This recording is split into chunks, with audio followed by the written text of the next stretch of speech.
ಸವಾಲು ಸಮಸ್ಯೆ ಯಾರ ಬದುಕಿನಲ್ಲಿ ಇಲ್ಲ ಹೇಳಿ?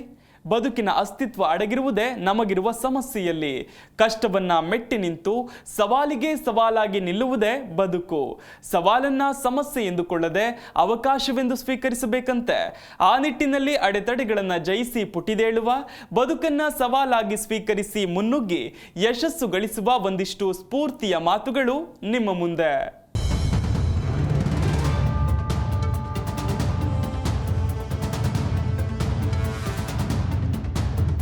ಸಮಸ್ಯೆಗಳು ನಮ್ಮ ಬದುಕಿಗೆ ನಮ್ಮ ಇರುವಿಕೆಯನ್ನ ದೃಢಪಡಿಸುವ ಅಂಶಗಳು.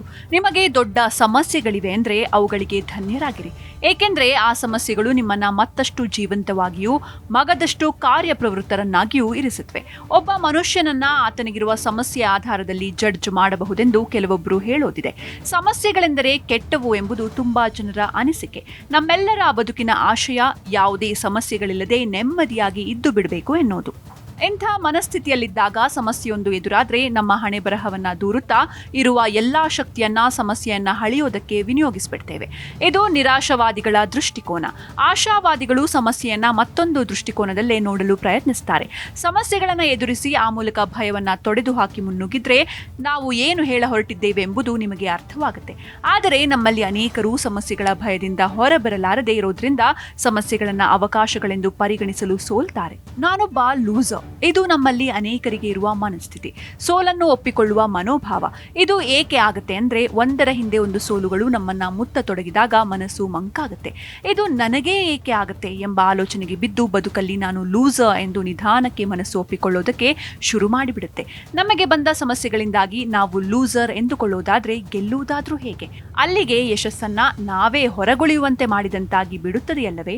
ಹಿಂದೆ ನಾವು ಸಮಸ್ಯೆಗಳೆದುರು ಸೋತಿದ್ದು ಮುಖ್ಯವಲ್ಲ, ಆದರೆ ಸೋಲುಗಳನ್ನ ನಾವು ಹೇಗೆ ನೋಡುತ್ತೇವೆ ಎಂಬ ದೃಷ್ಟಿಕೋನದಲ್ಲಿ ನಮ್ಮ ಮುಂದಿನ ಯಶಸ್ಸಿನ ದಾರಿ ಅಡಗಿರುತ್ತೆ. ನಾನು ಸೋತ್ ಹೋದೆ ಎನ್ನುವುದಕ್ಕೂ ನನಗಿನ್ನು ಯಶಸ್ಸು ದೊರೆತಿಲ್ಲ ಎನ್ನುವುದಕ್ಕೂ ಅಗಾಧವಾದ ವ್ಯತ್ಯಾಸವಿದೆ.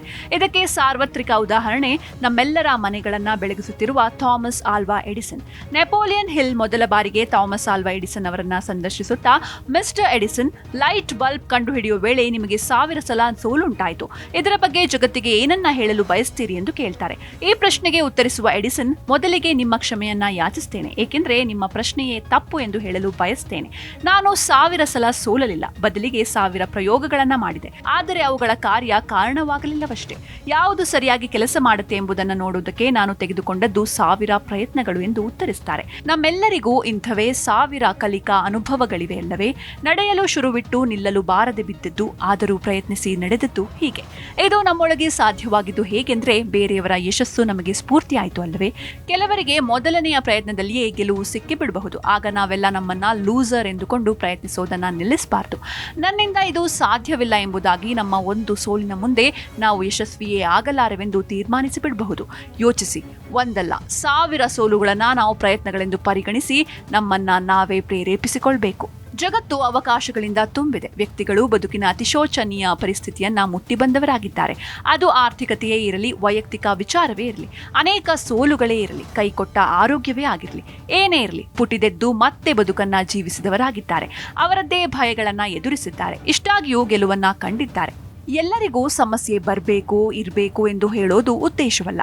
ಸಮಸ್ಯೆಯೂ ಸವಾಲನ್ನ ಎದುರಿಸುವ ಅವಕಾಶದ ಬಾಗಿಲು ಎಂದು ಹೇಳುವ ಪ್ರಯತ್ನ ಮಾಡ್ತಿದ್ದೇನೆ ಅಷ್ಟೇ. ಸಮಸ್ಯೆಗಳು ನಮ್ಮನ್ನ ದೈಹಿಕವಾಗಿಯೂ ಮಾನಸಿಕವಾಗಿಯೂ ಆಧ್ಯಾತ್ಮಿಕವಾಗಿಯೂ ಗಟ್ಟಿಗೊಳಿಸುತ್ತವೆ.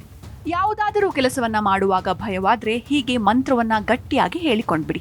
ಏನಾಗೋದೋ ನೋಡೇ ಬಿಡೋಣ. ಈ ಮಂತ್ರವನ್ನ ಪದೇ ಪದೇ ಹೇಳುತ್ತಾ ಸರಿಯಾದ ನಿರ್ಧಾರವನ್ನ ತೆಗೆದುಕೊಳ್ಳಿ. ಅದ್ಭುತವಾದ ಫಲಿತಾಂಶವೇ ನಿಮ್ಮದಾಗುತ್ತೆ. ಒಮ್ಮೆ ಪ್ರಯತ್ನಿಸಿ ನೋಡಿ. Desk bureau, Zee Kannada news.